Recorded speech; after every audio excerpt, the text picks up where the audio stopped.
Bonjour à tous.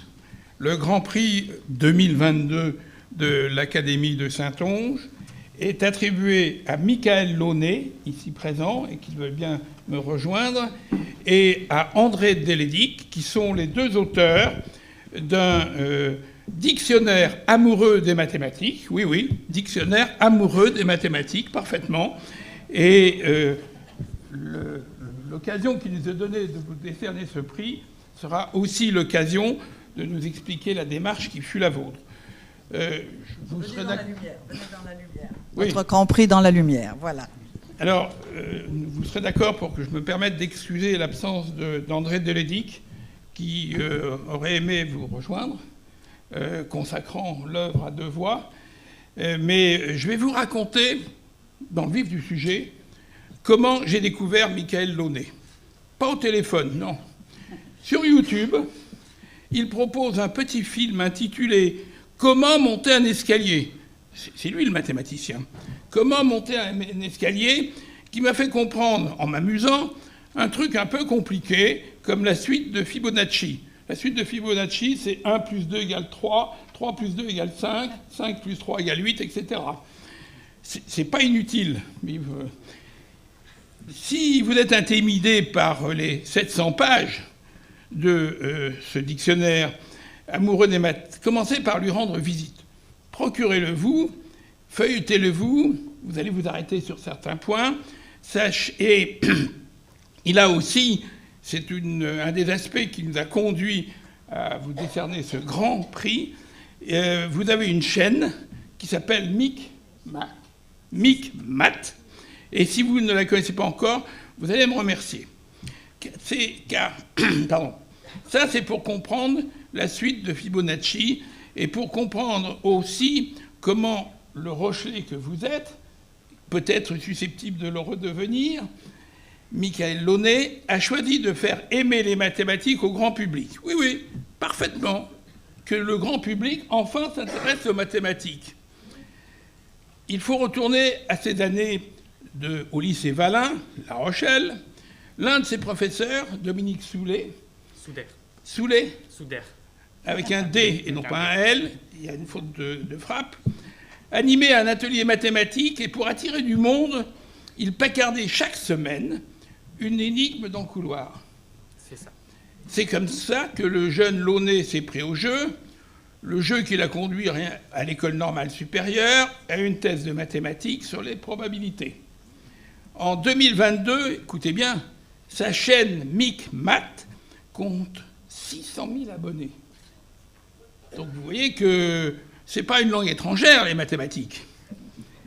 Et sa vidéo la plus populaire, la face cachée des tables de multiplication, oui, parce que ça c'est encore utile, hein, on est tous d'accord, a été vue plus de 4 millions de fois. Vous corrigez si ces chiffres le méritent. Ça doit être ça. Bon, merci. Alors aujourd'hui, à la suggestion des éditions Plomb, pour leur prestigieuse collection des dictionnaires amoureux, Michael Launay s'est associé avec un grand nom de la discipline, André Delédic, qui n'est pas là aujourd'hui, qui a dirigé l'Institut de recherche sur l'enseignement des mathématiques, sujet toujours d'actualité, qui a écrit de nombreux ouvrages et qui a surtout, vous regarderez sur Google comme tout le monde, le concours Kangourou. Concours Kangourou des mathématiques, auquel participent rien de moins que des millions d'élèves. Ce débat sur la place des mathématiques, je vous laisserai en dire quelques mots sûrement, est précisément une des raisons qui a conduit l'Académie à privilégier ce prix, outre le talent de ses auteurs, outre la portée de la discipline, mais de contribuer à ce débat sur la place des mathématiques dans la formation de nos enfants. Alors, avec le talent de rester toujours clair, sans renoncer à la profondeur, on ne renonce à rien en mathématiques, les auteurs nous prouvent que les mathématiques peuvent, mais oui, se savourer, bien sûr, et ils le font avec un sens aigu de la surprise et de l'humour. Par exemple, combien y a-t-il de feuilles dans un millefeuille ? Jusqu'à combien peut-on compter sur ses doigts ? Allez-y. Vous trouverez dans leurs livres les aventures des explorateurs de la cohérence, des nombres aux propriétés magiques, des raisonnements jubilatoires, j'ai bien dit jubilatoires, et vous tomberez peut-être à votre tour amoureux des mathématiques. Vous conviendrez que ça méritait que l'Académie consacre à cet ouvrage son Grand Prix 2022. Merci.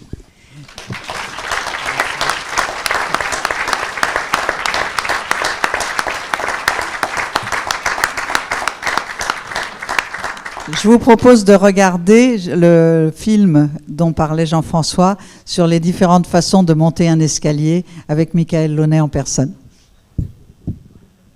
La règle du jeu, c'est on a un escalier avec quelques marches et on a le droit de monter ces marches soit une par une, soit deux par deux. Et de combien de façons est-ce qu'on peut le faire? Alors, le plus simple, c'est de commencer par un escalier à une seule marche. Donc, si on a un escalier comme ceci à une seule marche, de combien de façons est-ce qu'on peut monter cette marche? D'une seule façon, on peut monter cette marche comme ça. Alors, on va le noter. Je vais prendre des petits papiers. Donc, si on a une marche, eh bien, il y a une façon de monter cette marche. Donc, je vais mettre le petit 1 ici. Maintenant, on peut se demander combien il y a de façons de monter deux marches. Alors, si je veux monter deux marches, eh bien, soit je fais 1, 1, comme ça, soit je fais 2 d'un coup, comme ça. Et puis, c'est à peu près tout. Donc, il y a deux façons de monter ces deux marches. Donc, je vais reprendre un papier comme ceci. Et puis, donc, je note, pour m'en souvenir, il y a deux façons de monter deux marches.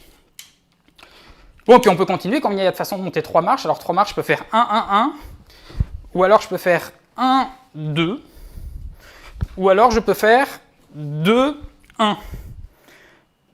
Et puis, c'est à peu près tout. Donc 1, 1, 1, 1, 2 ou 2, 1. Donc, il y a trois façons de monter trois marches.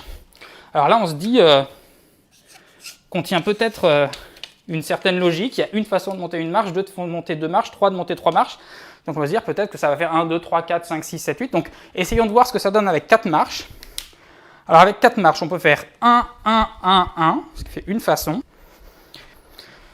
On peut faire 2, 2, ce qui fait deux façons.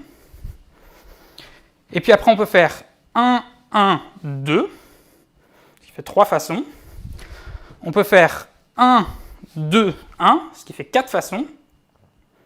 Mais on peut aussi faire 2, 1, 1, ce qui fait 5 façons. Et là, je crois que je les ai toutes. Donc, en fait, la logique qui semble se dégager semble ne pas être exacte, puisque, en fait, là, ici, eh bien, on a 5 façons de monter 4 marches. Alors là, maintenant, on peut se dire, mais quelle est la logique de ces nombres-là? 1, 2, 3, 5, quel va être le nombre suivant? Alors, on peut les énumérer, ou alors on peut essayer de commencer à réfléchir et de se dire, est-ce qu'on ne peut pas trouver une façon de penser ces différentes manières de monter l'escalier qui va nous permettre d'économiser du temps et de ne pas toutes les énumérer à chaque fois. Donc, par exemple, je peux commencer par monter une marche, comme ça. Et quand j'ai monté une marche, là, eh bien, comme je veux en faire 5 au total, il m'en reste 4. Donc là, il me reste 4 marches à faire. Mais en fait, j'ai déjà compté de combien de façons différentes est-ce qu'on peut monter 4 marches. Je l'ai marqué ici, il y a 5 façons de monter 4 marches. Donc, si je commence par une marche comme ça, il me reste 5 façons de monter les 4 suivantes. Et maintenant, si je ne commence pas par une marche, eh ben, j'ai qu'un autre choix, c'est que je commence par 2 marches. Et si je commence par 2 marches, eh bien, il me reste 3 marches à monter, et il se trouve que j'ai déjà calculé de combien de façons on peut monter 3 marches, eh bien, il y en a 3. Donc, si je commence par une marche, j'ai 5 possibilités. Si je commence par 2 marches, j'ai 3 possibilités. Donc, au total, ça me fait 5 plus 3 possibilités. Donc, j'ai 8 façons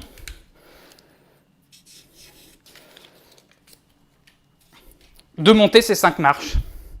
Et puis après, on peut continuer comme ça, une fois qu'on a compris cette logique. Si je veux monter 6 marches, soit je commence par une marche, et dans ce cas-là, il m'en reste 5 à monter, et il y a 8 façons de le faire. Soit je commence par 2 marches, et il m'en reste 4 à monter, et il y a 5 façons de le faire. Donc le nombre de façons de monter 6 marches, c'est 5 plus 8. Et donc 5 plus 8, ça va faire 13. Et là, vous comprenez la logique. Comment est-ce qu'on a obtenu 13 en faisant 5 plus 8? Comment on a obtenu 8 en faisant 5 plus 3? Et puis le 5, on se trouve que en fait, ça marche encore, puisque le 5, c'était bien égal à 2 plus 3. Et puis 3, c'était bien égal à 2 plus 1. Et cette suite, il se trouve que c'est une suite qui est très célèbre dans l'histoire des mathématiques, puisque c'est la suite qui s'appelle la suite de Fibonacci.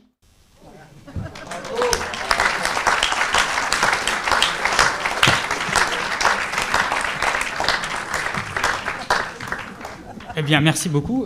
Maintenant, vous allez pouvoir vous amuser chez vous en montant vos escaliers d'une façon différente tous les jours.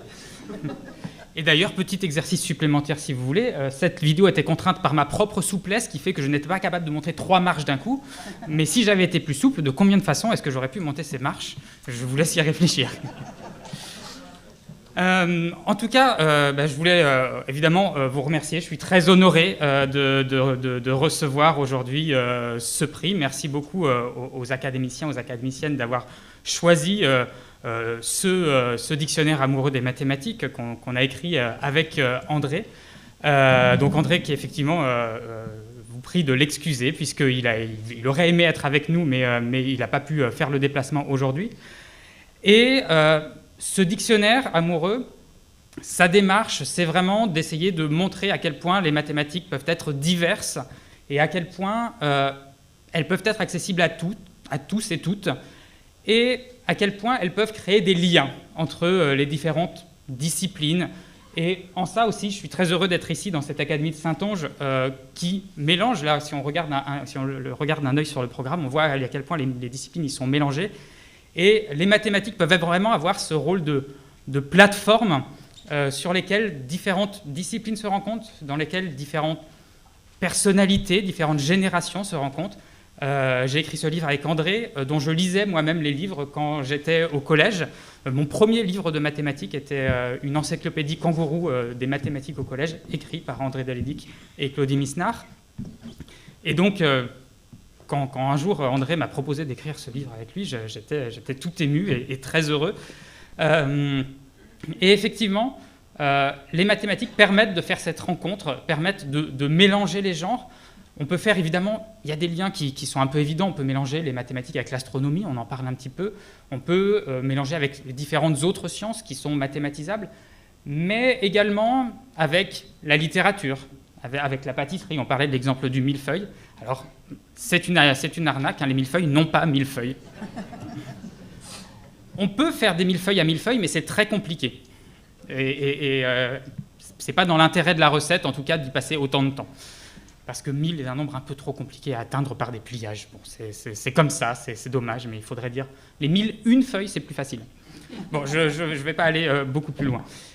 En tout cas, voilà, ces mathématiques permettent de faire à la fois dialoguer les différentes disciplines et puis de faire dialoguer, je disais, les générations, les différentes personnes, celles qui sont plutôt littéraires, celles qui sont plutôt scientifiques, même si cette délimitation est toujours un peu floue et qu'en fait on est toujours un petit peu scientifique, un petit peu littéraire, un petit peu d'autres choses. Il y a tout un mélange. Et puis c'est une discipline qui permet vraiment de prendre du plaisir à comprendre, à être curieux, à voir comment le monde fonctionne, et une discipline qui est assez simple à pratiquer parce qu'il suffit d'avoir sa tête sur soi. Il n'y a pas besoin, comme pour d'autres disciplines où il faut du matériel, où il faut avoir des choses sous la main, il faut avoir un télescope, où il faut avoir, encore que l'astronomie, on peut observer aussi à l'œil nu. Mais il suffit d'avoir sa tête, d'y réfléchir, et puis on peut commencer à s'attaquer à des petits problèmes, et puis ça peut nous mener très très loin. Et c'est ça qui fait aussi la beauté des mathématiques et la beauté de cette discipline. Et donc je suis ravi de pouvoir contribuer un petit peu à partager cet enthousiasme, et j'espère que vous pourrez, vous aussi, si vous plongez dans ce dictionnaire ou si vous aimez les mathématiques d'une autre manière, parce qu'il y a plein de façons de le faire, participer à cet enthousiasme pour les mathématiques. Merci. Merci.